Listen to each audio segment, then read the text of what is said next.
هذا الشيء مؤسف جدا، وكيف نقيمه يعني هو شيء حصل. وتعرفوا أنه اليوم وسائل الإعلام بالذات السوشيال ميديا يعني نعم هذا الشيء حصل، ونحن مؤيدين، يعني نحن مؤيدين ما قامت به المملكة المغربية بإيقاف التسلل للاجئين الغير شرعيين لعبور الحدود لدولة أخرى. وهذا الشيء أي دولة ترفض هذا الشيء. وطبعا نحن كدولة نيجيرية متضامنين مع المملكة المغربية لإيقاف هذا الشيء، وإن شاء الله سوف نقوم بكل ما في وسعنا بإيقاف هذا الشيء، وكل شيء إن شاء الله بيتم على خير. هل هناك يعني ضحايا من نيجيريا؟ لسه احنا في إطار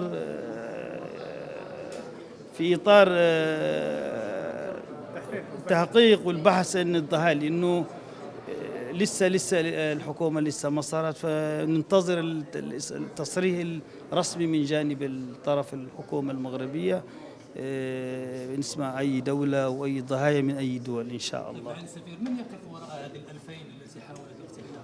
والله ربي عالم، ولكن احنا بنظن هذول يمكن ناس منظمين ومافيات مشكلة ومش عارف من وين، وشكلوا أنفسهم بشكل خطير جدا ونظم أنفسهم ليتسللوا عبر الحدود. بس هذا الشيء اللي بقول لك. Sur les événements qui se sont déroulés à Nador vendredi dernier et qui ont causé de nombreuses victimes, tant du côté de ceux qui ont fait l'assaut que du côté des forces de maintien de l'ordre.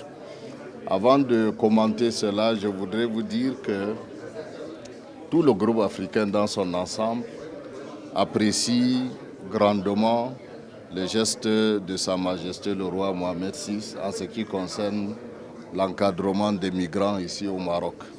Et si vous vous souvenez très bien, en 2013, par un geste magnanime de Sa Majesté le roi Mohamed VI, on a procédé à la régularisation de plus de 25 000 personnes en situation irrégulière ici au Maroc.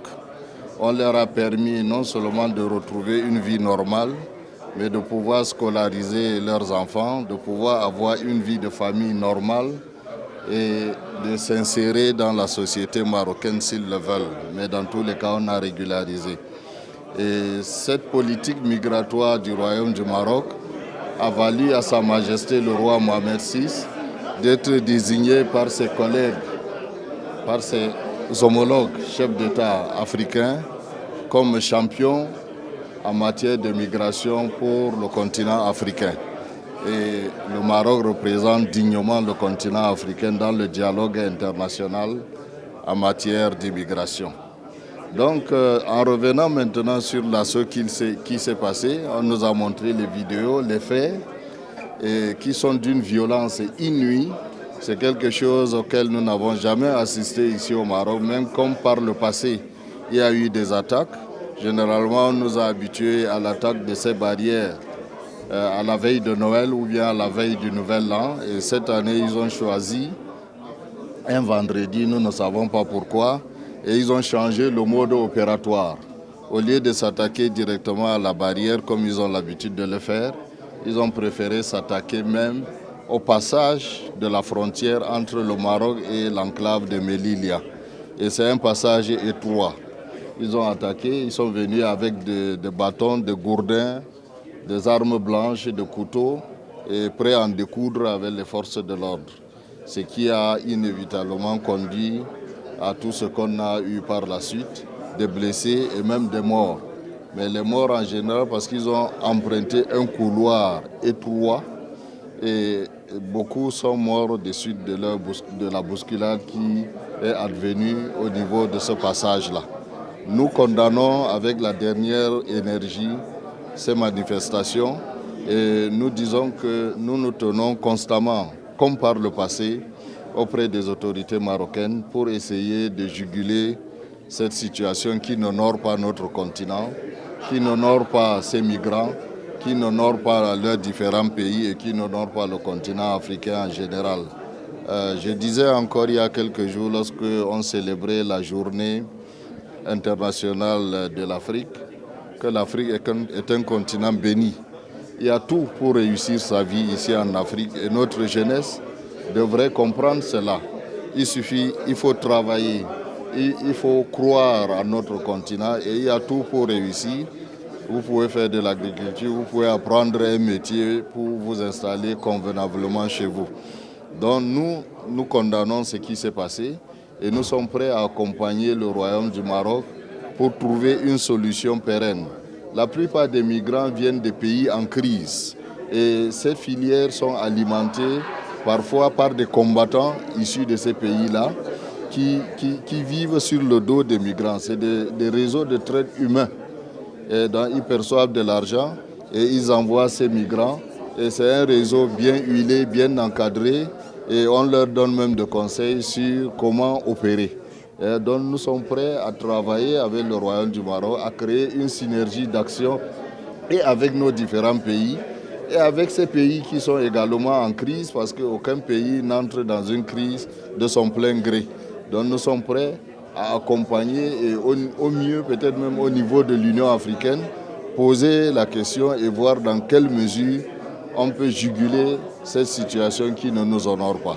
Je vous remercie. D'abord, je voudrais effectivement saluer la politique de Sa Majesté, la politique migratoire de Sa Majesté, qui a effectivement donné des instructions royales pour essayer, bien sûr, de mettre évidemment à l'abri tous les étrangers, les immigrés, les étudiants, les travailleurs qui vivent au Maroc ici. Et nous, en tant qu'ambassade, nous avions suivi effectivement l'exécution de ces instructions royales qui ont été mises à exécution depuis un certain temps. Ça, de toutes les manières, tout le monde est d'accord et nous, mission diplomatique, nous sommes d'accord sur cet aspect. Bon, maintenant, par rapport à ce qui vient de se passer à Nador, il y a 2-3 jours, évidemment, nous déplorons ce qui s'est passé et que nous pensons effectivement qu'il doit y avoir certainement une ramification externe qui est en train d'allumer le feu et pour remettre en cause évidemment cette politique migratoire du Maroc vis-à-vis des ressortissants africains qui vivent au Maroc ici. Mais je ne vois pas évidemment en quoi évidemment le Maroc prendrait évidemment de ces mesures draconiennes pour pouvoir arriver à ces résultats que nous regrettons. Il est vrai que les réseaux sociaux ont dû diffuser des images et tout ça qui évidemment donnent l'impression que le Maroc a une grande part de responsabilité. Et effectivement, c'est ce qui est déjà parti. Et nous, on est interrogé. On est interrogé évidemment par nos pays pour savoir la contradiction qu'il y a entre les instructions royales et ce qui se fait sur le terrain. Mais en fait, ce n'est pas ça la réalité. Et nous ne faisons pas, évidemment, l'avocat du Maroc. Mais nous essayons, bien sûr, de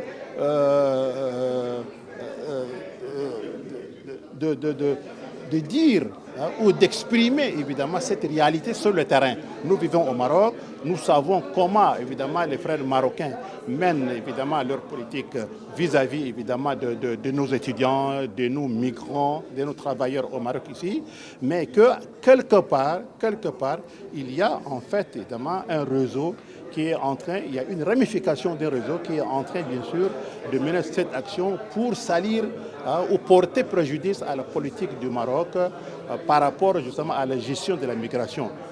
Étant donné que l'Union africaine avait déjà confié ce dossier d'immigration à Sa Majesté, le roi Mohamed VI, que Dieu l'assiste, pour la gestion évidemment de ce dossier qui est tout à fait très pertinent et très sensible.